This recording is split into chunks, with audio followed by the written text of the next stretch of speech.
Olá, tudo bem? Eu espero que você esteja motivado com os seus estudos. É muito importante para o estudante estar motivado com os estudos, não é? Isso é que vai produzir um resultado importante para quem está estudando, principalmente para quem está estudando para concurso público. Hoje eu vou falar sobre lei penal no espaço. Lei penal no espaço é um tema muito importante, muito cobrado em concurso público, principalmente concursos públicos da área federal. E nós temos aí vários artigos do Código Penal que tratam desse tema e procuram estruturar o Código Penal a ponto de explicar como será aplicada a lei penal no espaço. E a gente precisa entender, então, a estrutura do Código Penal. O Código Penal tem nos seus artigos 5º, 6º, 7º e 8º normas que buscam tratar de lei penal no espaço. No artigo 5º, ele adota o princípio da territorialidade como regra. E o que esse princípio diz? Ele diz o seguinte: se o crime foi praticado em território nacional, em regra, será aplicada a lei penal brasileira, salvo se existir alguma previsão em sentido contrário em tratados internacionais. Como em regra adota-se o princípio da territorialidade, admitindo exceções eventualmente tratadas em tratados internacionais, a doutrina diz que o Brasil adotou no artigo 5º o princípio da territorialidade temperada, como regra o princípio da territorialidade, admitindo-se, entretanto, exceções. O artigo 6º ele é importante porque ele complementa o artigo 5º. Ele trata do crime à distância e diz o seguinte: o que é o crime à distância? Quando a conduta é praticada num país e o resultado vem a ocorrer em outro país. E o artigo 6º, ele adota o princípio da ubiquidade e diz o seguinte: olha, se parte do crime, seja conduta resultado, tocou o território nacional, será aplicada a lei penal brasileira. Então, por exemplo, se um sujeito que mora em São Paulo envia uma carta-bomba para a namorada que mora na Suíça, a namorada abre a carta-bomba, essa carta-bomba explode na Suíça e vem a matá-la. Esse crime foi praticado em território nacional. Por que foi cometido em território nacional se a carta-bomba explodiu na Suíça? Porque a conduta foi praticada pelo namorado que morava em São Paulo. Então, se o crime tocou o território nacional, adotando-se o princípio da territorialidade, que fala do lugar do crime, a gente sabe que esse crime foi praticado em território nacional. Tocou o território nacional, o crime foi praticado em território nacional. Agora, o artigo 7º, ele trata de situações excepcionais. Ele trata de casos que, mesmo tendo sido o crime praticado fora do território nacional, ainda assim será aplicada a lei penal brasileira. E como são casos excepcionais, porque nós já vimos que, em regra, é o princípio da territorialidade que vale, como são exceções, o artigo 7º trata de todas as situações excepcionais. E aí ele trata do que se chama de extraterritorialidade incondicionada no artigo 7º, inciso 1, que deve ser entendido junto com o parágrafo 1º do artigo 7º, e trata de extraterritorialidade condicionada no artigo 7º, inciso 2, que deve ser lido junto com o parágrafo 2º do artigo 7º. Então, se no artigo 7º, inciso 1, eu tenho uma extraterritorialidade incondicionada, uma extraterritorialidade forte que não depende de nenhuma condição, eu já sei que, acontecendo alguma das situações previstas no artigo 7º, inciso 1, será aplicada a lei penal brasileira, mesmo que o crime tenha sido praticado em território estrangeiro. Entretanto, nas hipóteses previstas no artigo 7º, inciso 2, só será aplicada a lei penal brasileira se existir uma das hipóteses previstas no artigo 7º, inciso 2, e estiverem presentes todas as condições do artigo 7º, parágrafo 2º. Então, muita atenção para entender o entendimento do artigo 7º. O 7º, inciso 1, deve ser lido junto com o parágrafo 1º, o 7º, inciso 2, deve ser lido junto com o parágrafo 2º. De forma que, para se aplicar o artigo 7º, inciso 2, todas as condições do artigo 7º, parágrafo 2º, devem estar presentes.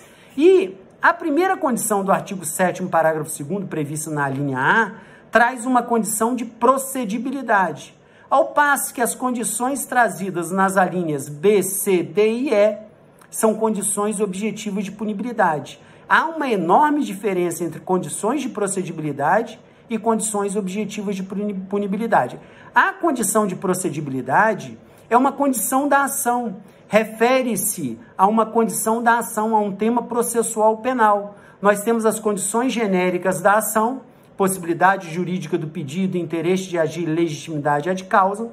E além dessas condições genéricas porque tem que estar previstas para todos os casos, em alguns casos especiais o Código exige outra condição, por isso que ela é chamada de condição especial de procedibilidade. Acontece, por exemplo, quando o Ministério Público entra com uma ação penal pública condicionada à representação. A representação é uma condição de procedibilidade para o Ministério Público mover essa ação penal. As demais condições previstas no artigo 7º, parágrafo 2º, alíneas B, C, D e E, são condições objetivas de punibilidade, são condições relacionadas à punibilidade do agente, e, portanto, são condições relacionadas ao mérito. E aí já não mais são condições processuais, são relacionadas à questão de fundo, ao mérito da causa. Então isso também é muito importante. O artigo 8º, ele já traz uma regra que proíbe que o sujeito seja punido 2 vezes pela prática do mesmo crime. É a proibição do non bis in idem. Ninguém pode ser punido 2 vezes pela prática do mesmo crime. E o que ele diz? Em regra, o artigo 8º se aplica aos casos de extraterritorialidade incondicionada. E diz o seguinte, olha, se tratar de um caso de extraterritorialidade incondicionada, artigo 7º, inciso 1, que deve ser lido junto com o parágrafo 1º, se o sujeito foi processado e condenado e cumpriu pena em território estrangeiro, ele também será processado no território brasileiro, porque é caso de extraterritorialidade incondicionada. Entretanto, a pena aplicada lá fora, em território estrangeiro, servirá para diminuir a pena aplicada em território brasileiro. Então, vamos imaginar que o sujeito seja processado na Suíça pela prática do crime X e é condenado na Suíça pela prática do crime X a 10 anos. Tratando-se de um caso de extraterritorialidade incondicionada, esse sujeito vai ser processado no Brasil pela prática do crime X. E se ele for condenado aqui a 15 anos, ele vai cumprir apenas 5 anos da pena, porque 10 anos ele já cumpriu na Suíça. Então, o artigo 8º tem essa finalidade, evitar o bis in idem. E é muito importante. Muitos autores, muita gente boa, entende que o artigo 8º não se aplica a casos de extraterritorialidade condicionada, por causa do artigo 7º, parágrafo 2º, condição prevista na linha D, o que é um equívoco, porque o artigo 8º pode sim ser aplicado também a casos de extraterritorialidade condicionada. E quando que ocorrerá essa situação excepcionalíssima?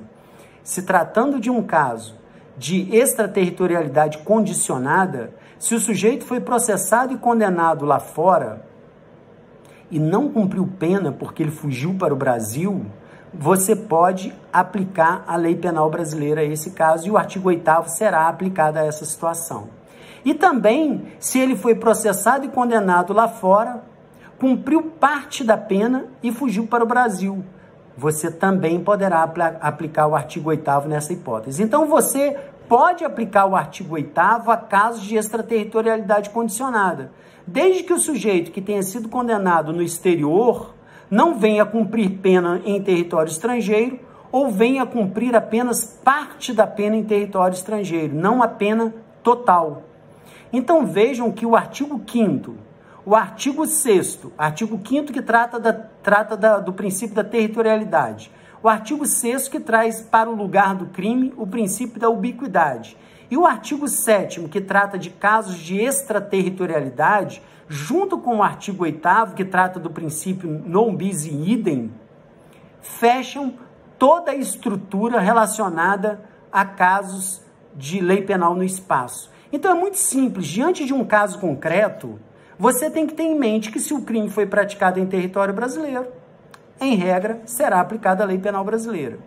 Se foi praticado em território estrangeiro, em regra, não será aplicada a lei penal brasileira, salvo se essa situação se enquadrar em uma das hipóteses excepcionais elencadas no artigo 7º do Código Penal.